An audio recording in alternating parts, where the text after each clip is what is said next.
प्रिय विद्यार्थियों, कैसे हैं आप लोग। आज के वीडियो में हम क्लास 12 बायोलॉजी चैप्टर 1 पुष्पीय पादपों में लैंगिक प्रजनन चैप्टर का मोस्ट इंपॉर्टेंट टॉपिक को पढ़ेंगे। तो आज के वीडियो में हम नर युग्मकोद्भिद का विकास कैसे होता है इस टॉपिक को क्लियर करने वाले हैं। तो वीडियो को अगर आप पूरा देखेंगे तो आपको इस टॉपिक में कोई दिक्कत नहीं हो जाएगी। यह बहुत ही इंपॉर्टेंट टॉपिक है, बोर्ड एग्जाम में भी पूछा जाता है, जो कि हर साल पूछा जाता है। तो उम्मीद करता हूँ आपको वीडियो पसंद आएगा। अगर आप वीडियो पसंद है तो वीडियो को लाइक कर दीजिए, चैनल पर नए सब्सक्राइब कर दीजिए, बेल आइकन को प्रेस कर दीजिए, क्योंकि बोर्ड एग्जाम के हर सब्जेक्ट का हर इंपॉर्टेंट टॉपिक का वीडियो आपको चैनल पर मिलता रहेगा। तो वीडियो को स्टार्ट करते हैं। देखिए, नर युग्मकोद्भिद का विकास कैसे होता है। देखिए, नर युग्मकों का निर्माण ही नर कोद्भिद का क्या होता है, विकास होता है। नर युग्मक का निर्माण ही नर युग्मकोद्भिद का विकास होता है, ऐसा भी आप लिख सकते हैं परिभाषा इसी की, कि नर युग्मकों का निर्माण की जो प्रक्रिया होती है उसे नर युग्मकोद्भिद का विकास कहते हैं। देखिए, जो नर युग्मकोद्भिद का विकास होता है ये परागकोश के स्फोटन के बाद होता है। तो देखिए, हमने आपको परागकोश के स्फोटन के बारे में पढ़ाया था। तो जब परागकोश का स्फोटन हो जाता है तो परागकण क्या होते हैं, स्वतंत्र हो जाते हैं। तो देखिए, उसके बाद क्या होता है, इसमें उसी टॉपिक को हमें पढ़ना है।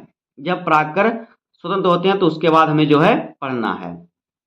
तो देखिए क्या होता है, तो इस क्रिया में जो नर युग्मकोद्भिद का विकास होता है, इस क्रिया में सबसे पहले परागकण जो होता है, केंद्रक परागकण जो होता है, भित्ति की ओर जाकर समसूत्री विभाजन के द्वारा क्या करता है, दो केंद्रक बन जाता है। तो देखिए, इसी बातों को हम लिखेंगे, पहले हम चित्र द्वारा समझते हैं, फिर इसको हम लिखते हैं अच्छे तरीके से। तो देखिए, जो हमारा परागकण होता है क्या होता है, देखिए किस प्रकार से होता है। देखिए, हमारा जो होता है, यहाँ पे पहले हम चित्र बनाएंगे। कुछ इसकी आकृति जो होती है कुछ इस प्रकार से होती है, जिस प्रकार से गोला होता है। देखिए, इसकी आकृति जो होती है कुछ इस प्रकार से इसकी आकृति होती है, और यहाँ पे देखिए इसके चारों तरफ कुछ इस प्रकार से हमारा है जो बना रहता है। जैसे मैं चित्र बना रहा हूँ इसी प्रकार से आपको चित्र बनाना है। मैं पेन से बना रहा हूँ लेकिन आपको पेंसिल से बनाना है। इतना आप करेंगे तो देखिए इसमें क्या होता है, इसमें जो होता है कोशिका द्रव्य भरा रहता है। इसमें जो होता है कोशिका द्रव्य होता है, ये जो होता है भाग कोशिका द्रव्य होता है। देखिए, इसमें क्या होता है, इसमें एक केंद्रक होता है। इसमें जो हमारा होता है, इसमें एक क्या होता है, एक केंद्रक होता है। ये केंद्रक हमारा हो गया, और इसमें छोटी छोटी रिक्तिकाएं होती हैं। क्या होती हैं, इसमें छोटी छोटी रिक्तिकाएं बनी हुई होती हैं। इस प्रकार से इसमें छोटी छोटी रिक्तिका बनी होती है, इस प्रकार से। तो ये केंद्रक हो गया और ये छोटी छोटी इसमें रिक्तिकाएं हो गई। तो हम इस चित्र को चित्र ए नाम दे देंगे, हम इसको ए नाम दे दिया हमने। तो आप देखिए, इसको दर्शा भी सकते हैं कि इसमें जो ये भाग क्या है, ये केंद्रक है, और बाकी ये पूरा क्या है, कोशिका द्रव्य है। तो यहाँ पे हम लिख देंगे, इसका नाम भी लिख देते हैं यहाँ पर। तो देखिए ये क्या है, ये है केंद्रक। तो यहाँ पे हम लिख देंगे केंद्रक। तो ये जो है केंद्रक है, और ये पूरा जो है, ये जो पूरा है हमारा, ये क्या है, ये है कोशिका द्रव्य। तो यहाँ पे हम लिख देते हैं इस प्रकार से, कोशिका द्रव्य, कोशिका द्रव्य, ये हो जाएगा। तो ये हमारा हो गया जो पहला चित्र है। उसके बाद क्या होगा, इसमें जो होगा, अगर हम इसको इसका अगला स्टेप देखेंगे तो इसमें क्या होगा, इसमें देखिए जो रिक्तिकाएं, रिक्तिकाएं थोड़ी बड़ी हो जाएंगी। परिपक्व होने पर रिक्तिकाएं थोड़ी क्या हो जाती हैं, बड़ी हो जाती हैं। तो देखिए उसका हम बना लेंगे चित्र। तो इस प्रकार से ये बनेगा, इसकी रिक्तिका थोड़ी बड़ी हो जाएगी।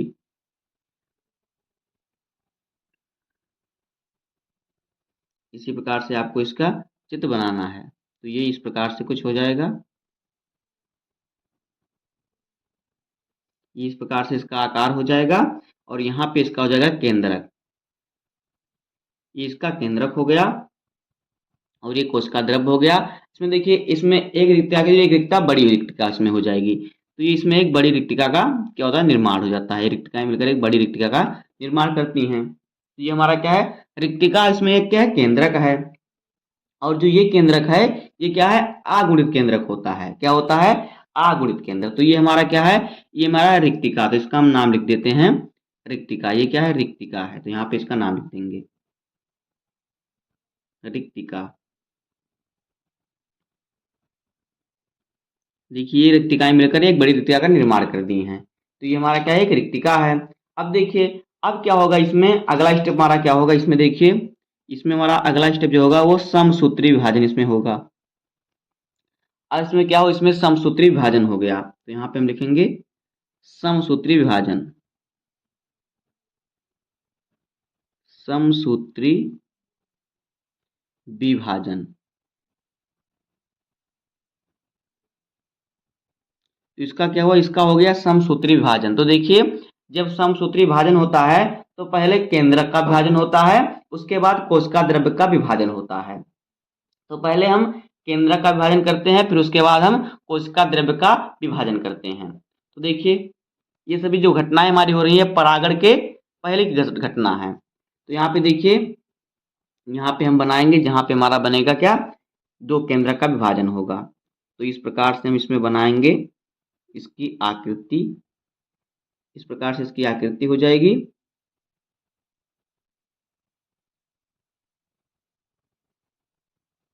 इसी प्रकार से आपको बनाना है। उसके बाद देखिए, इसमें हमारा ये जो केंद्रक है, जब इसका समसूत्री विभाजन होगा तो ये क्या होगा, इसमें दो केंद्रक बन जाएंगे। इसमें क्या हो जाएगा, इसमें दो केंद्रक हो जाएगा, एक केंद्रक यहाँ पे हो जाएगा और एक केंद्रक यहाँ पे हो जाएगा।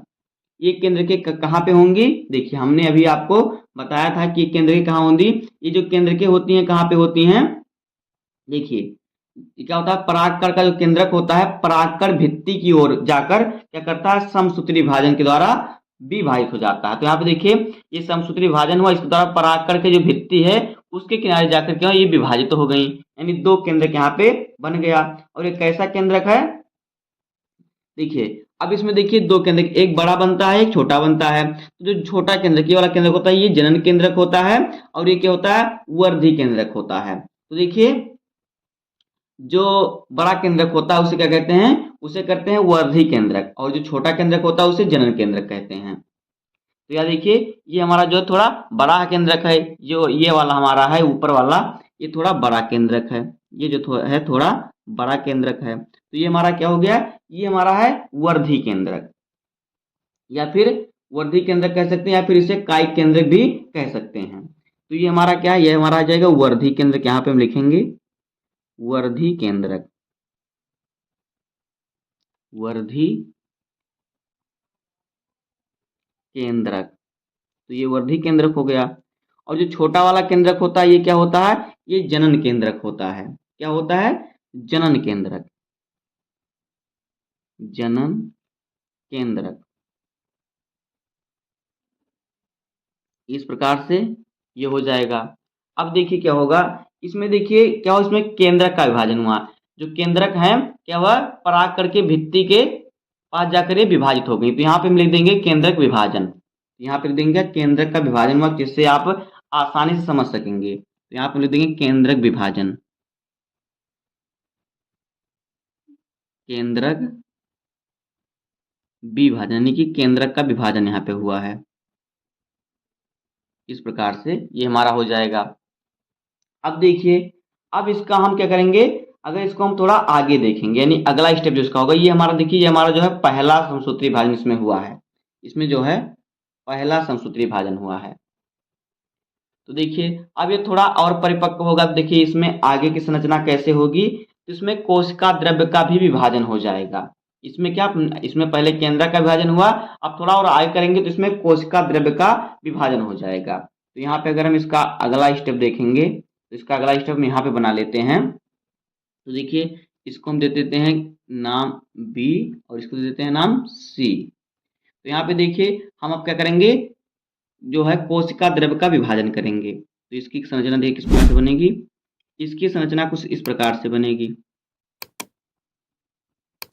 इस प्रकार से बनाने के बाद क्या करेंगे, इसमें देखिए हमारा कुछ इस प्रकार से ये बनेगा।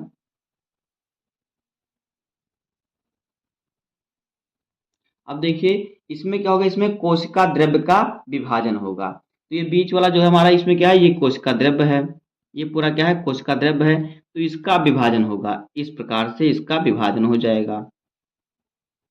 इसमें देखिए, इसमें दोनों केंद्रक अलग अलग हो जाएंगे, एक केंद्रक इधर चला जाएगा और एक केंद्रक इधर आ जाएगा इसमें। तो ये कोशिका द्रव्य का क्या हो गया, विभाजन हो गया। अब देखिए, इसमें ये जो होता है, जो विभाजन की जो ये सिरा होती है, इसे कैलोज कहते हैं। क्या होता है, कैलोज होता है। तो यहाँ पे लिख देंगे हम कैलोज। ये कैलोज होता है। और ये क्या होता है देखिए, ये जो होता है इसके अंदर तो ये जनन कोशिकाएं होती हैं। इसमें क्या होती है, इसमें ये जनन कोशिका होती है, इसके अंदर क्या जनन कोशिकाएं होती हैं। और ये जनन केंद्रक होता है।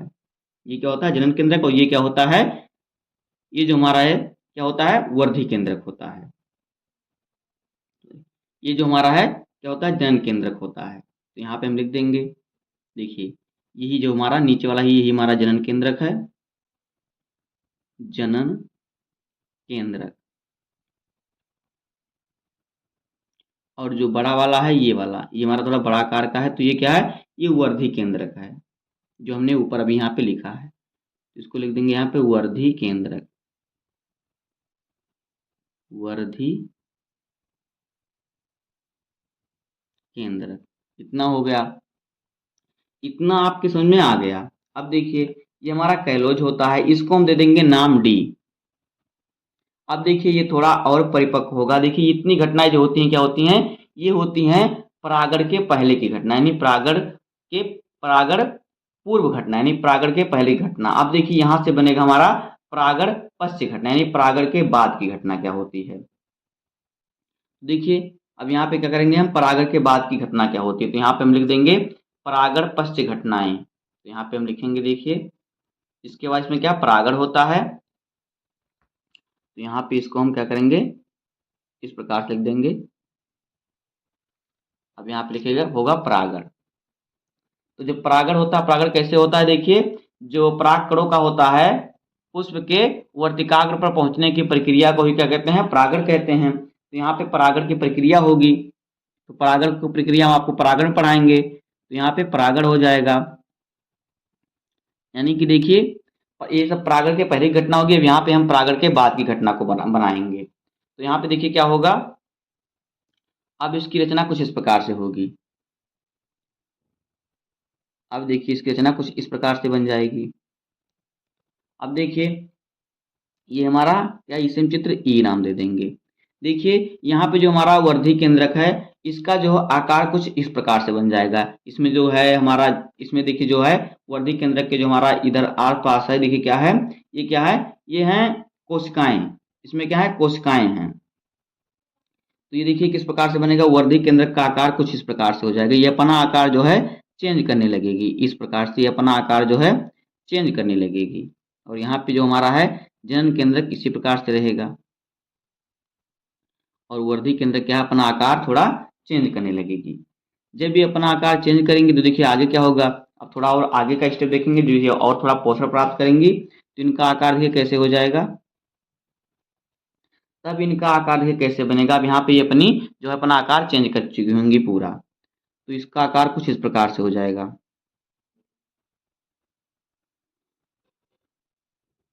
इस प्रकार से इसका जो है आकार बन जाएगा।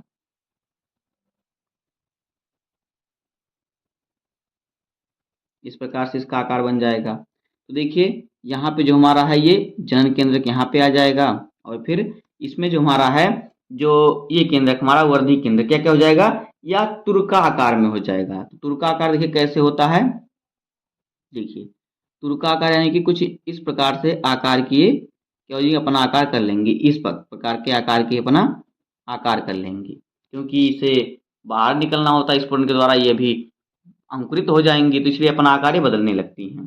तो इस प्रकार से इनका जो है आकार चेंज हो जाता है। तो ये क्या हमारा हो गया, ये जो केंद्रक है क्या है, तुरकाकार जनन कोशिका के रूप में इसका क्या हो गया, जो है इसका रचना चेंज हो गया। तो यहाँ पे हम लिख देंगे तुरकाकार जनन कोशिका। तो यहाँ पे लिख देंगे ये तुरकाकार आकार की हो गई, तो यहाँ पे लिख देंगे तुरकाकार जनन कोशिका, जनन कोशिका।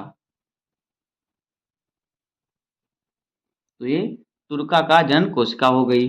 अब देखिए अब इसका जो अगला स्टेप होगा वहां पे इसका अंकुरण हो जाएगा। तो देखिए इसका अगला स्टेप आपको कैसे करना बनाना है, देखिए इसके अगले स्टेप को हम यहाँ पे बना लेते हैं। तो इसका जो अगला स्टेप होगा, देखिए इसका अगला स्टेप कुछ इस प्रकार से बनेगा। देखिए यहाँ पे इसका जो अगला स्टेप होगा कुछ इस प्रकार से इसका निर्माण होगा। देखिए इसको हमने दे दिया चित्र डी और फिर इसको हमने क्या है एफ नाम दे दिया। ई के बाद हमने इसको इसका नाम एफ दे दिया। तो ये इसका आकार कुछ इस प्रकार से हो जाएगा और इधर ये क्या हो जाएगा अंकुरित हो जाएगा इधर इस प्रकार से। तो इस प्रकार से इसका जो है अंकुरण हो जाएगा। अब आगे देखिए ये हमारा कुछ इस प्रकार से इसका आकार बना रहेगा। तो देखिए इसमें क्या हो जाएगा अब ये हमारा कोशिका द्रव्य है। इसमें देखिए जो दोनों केंद्रक हैं ये केंद्रक जो होगा ये दो केंद्रकों में विभाजित हो जाएगा। तो एक केंद्रक यहाँ पे हो जाएगा और एक केंद्रक यहाँ पे हो जाएगा। बाकी जो हमारा जो यहाँ पे जनन केंद्रक है जनन केंद्रक यहाँ पे हमारा इस प्रकार से हो जाएगा। तो इस प्रकार से देखिए क्या हो जाएंगे यहाँ पे जो हो जाएंगी ये देखिए यहाँ पे जो हमारी हो जाएंगी इसमें दो क्या हो जाएंगे इसमें दो नर युग्मक हो जाएंगे। तो यही दो जो होते हैं यही नर युग्मक होते हैं। ये जो होते हैं ये क्या होते हैं यहाँ पे थोड़ा ऊपर कर लेते हैं। देखिए ये दोनों जो होते हैं यही दोनों होते हैं नर युग्मक। इसमें होते हैं क्या नर युग्मक। ये दो नर युग्मक होते हैं और बाकी ये जो होती है ये जनन केंद्रक होती है जनन केंद्रक। तो ये इसमें क्या हुआ देखिए यहाँ पे क्या हुआ इसका दूसरा समसूत्री विभाजन यहाँ पे होता है तब ये बनती हैं। तो यहाँ पे लिख देंगे सेकेंड समसूत्री विभाजन।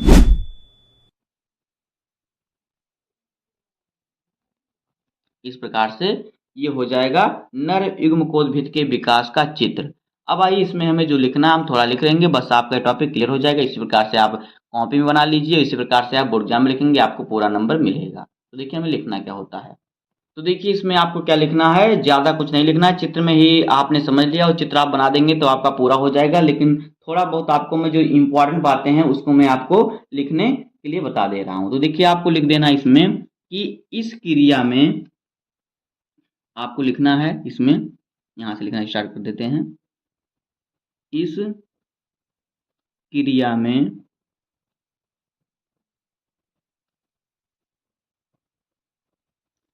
देखिए क्या होता है आपको लिखना है इस क्रिया में सर्वप्रथम यानी सबसे पहले जो हमने चित्र में किया वही हम लिखेंगे। इस क्रिया में सर्वप्रथम क्या होता है परागकण का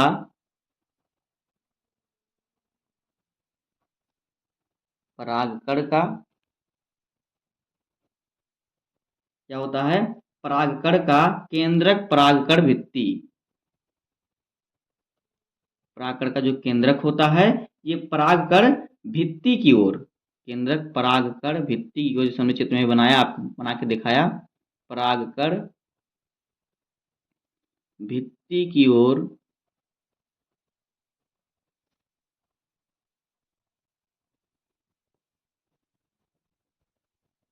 परागकण भित्ति की ओर क्या करते हैं जाकर समसूत्री विभाजन के द्वारा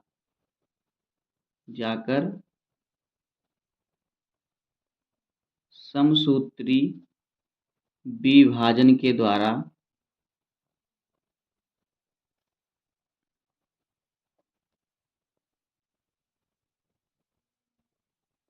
क्या करते हैं समसूत्री विभाजन के द्वारा क्या होते हैं दो केंद्रकों में विभाजित हो जाते हैं। दो केंद्रकों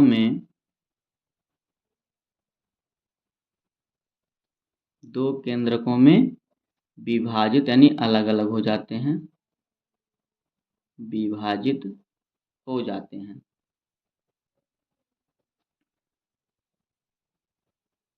जैसा हमने चित्र में अभी सीखा कि जो केंद्रक होता है परागकण भित्ति में जाकर समसूत्री विभाजन के द्वारा दोनों परागकण भित्तियों की तरफ विभाजित होकर परागकण भित्ति की तरफ चले जाते हैं। इसमें देखिए क्या होता है इसमें जो बड़ा केंद्रक होता है इसमें जो बड़ा केंद्रक होता है जो बड़ा केंद्रक होता है, जो बड़ा केंद्रक, इसमें बड़ा केंद्रक जो होता है उसे क्या कहते हैं, इसमें जो बड़ा केंद्रक होता है उसे क्या कहते हैं, उसे वर्धी केंद्रक कहते हैं, उसे वर्धी केंद्रक कहते हैं। और जो छोटा केंद्रक होता है उसे क्या कहते हैं, उसे जनन केंद्रक कहते हैं। तथा छोटे केंद्रक को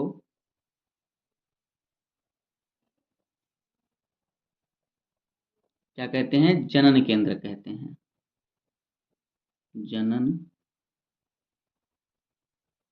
केंद्रक कहते हैं। इस प्रकार से आपको लिख देना है। आप लिख सकते हैं इस अवस्था में परागकण परागकोश को क्या करते हैं, छोड़ देते हैं, और फिर परागकण का आगे का विकास क्या होता है, पुष्प के स्त्री यानी कि उसका परागण हो जाता है। फिर देखिए, फिर इसके बाद परागण के बाद घटनाएं होती हैं, फिर क्या होता है, इनका अंकुरण हो जाता है। तो यहाँ पे इसको हम सारी बातों को लिख देते हैं जो इसमें होती हैं। तो क्योंकि आपको नोट बनाना है अगर इसी से देखकर, तो आप पूरा लिख लीजिएगा। तो ये देखिए क्या होता है, इसमें जनन केंद्रक होता है। उसके बाद लिखेंगे प्रायः इस अवस्था में, प्रायः इस अवस्था में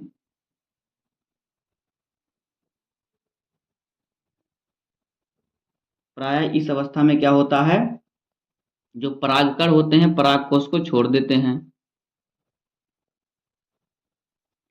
परागकण परागकोश को क्या करते हैं, छोड़ देते हैं, छोड़ देते हैं। जब ये इसको छोड़ देते हैं तब देखिए फिर आगे क्या होता है, जब ये परागकण जो होते हैं परागकोश को छोड़ देते हैं तो क्या होता है, इनका क्या परागकणों का ये परागण के बाद देखिए क्या होता है, इनमें फिर इनमें परागकण क्या होता है, इनका अंकुरण हो जाता है। तो यहाँ पे हम लिख देंगे छोड़ देते हैं। इसके बाद क्या होता है, इसके बाद परागण की घटना के बाद, परागण की घटना के बाद भी, परागण होने के बाद, परागण की घटना के बाद क्या होते हैं, ये इनका अंकुरण हो जाता है, इनका अंकुरण यानी कि ये कहते थे जम जाते हैं, अंकुरण हो जाता है, हो जाता है। बस इतना ही आपको लिखना है। यहाँ पे देखिए आप इसका स्क्रीनशॉट लीजिए, हमने जो लिखा उसी को हमने जो किया उसी को हम यहाँ पे आपको लिख के बता दिए। देखिए क्या होता है, इस क्रिया में क्या होता है, सर्वप्रथम परागकण का केंद्रक परागभित्ति की ओर जाकर समसूत्री विभाजन के द्वारा दो केंद्रकों में विभाजित हो जाता है। तो देखिए यहाँ पे देखिए हमने बनाया परागकण, इसमें कोशिका द्रव्य होता है और केंद्रक होता है, इसमें छोटी छोटी रिक्तिकाएं होती हैं। ये थोड़ा पोषण प्राप्त करता है तो इसमें एक रिक्तिका बड़ी हो जाती है, और क्या होती है, बड़ी होकर समसूत्री विभाजन के द्वारा इसमें दो केंद्रक का निर्माण हो जाता है। और जो दो केंद्रक होते हैं परागकण की भित्ति की ओर दोनों साइड में हो जाते हैं। जो बड़ा केंद्रक होता है उसे वर्धी केंद्रक कहते हैं, जो छोटा केंद्रक होता है उसे जनन केंद्रक कहते हैं। इसके बाद थोड़ा और ही पोषित होता है, इसमें देखिए कोशिका द्रव्य का विभाजन हो जाता है। इसमें देखिए जब कोशिका द्रव्य का विभाजन हो जाता है तो इसमें देखिए यहाँ से वर्धी केंद्रक इस प्रकार से अलग हो जाता है, और कोशिका द्रव्य आधा इस प्रकार से अलग हो जाता है, जनन केंद्रक अलग हो जाता है, कैलोज के द्वारा ये अलग हो जाते हैं। फिर परागण की घटना होती है। परागण की घटना यानी कि जो परागकण है पुष्प के वर्तिकाग्र पर पहुंचने की प्रक्रिया को ही परागकण कहते हैं, यानी परागण कहते हैं। तो ये परागण जब परागण हो जाता है उसके बाद देखिए क्या होता है, इसमें जो वर्धी केंद्रक होता है ये अपना आकार बदलने लगता है। अपना आकार बदलने के बाद ये तुर्काकार का हो जाता है, और तुर्काकार का जिसमें तुर्काकार की जन कोशिकाएं बन जाती हैं तो इसका दूसरी बार समसूत्री विभाजन होता है, उसके बाद ये अंकुरित हो जाती हैं। इसमें दोनों रिंग बनते हैं, जन केंद्रक होता है, ये इस प्रकार से अंकुरित हो जाती हैं। इनमें कहता है जमना स्टार्ट हो जाती हैं, पौधे इसमें निकल जाते हैं, अंकुर भर देता है ये। तो यही होता है नर युग्मकोद्भिद का विकास, यही हमने यहाँ पे लिखा है।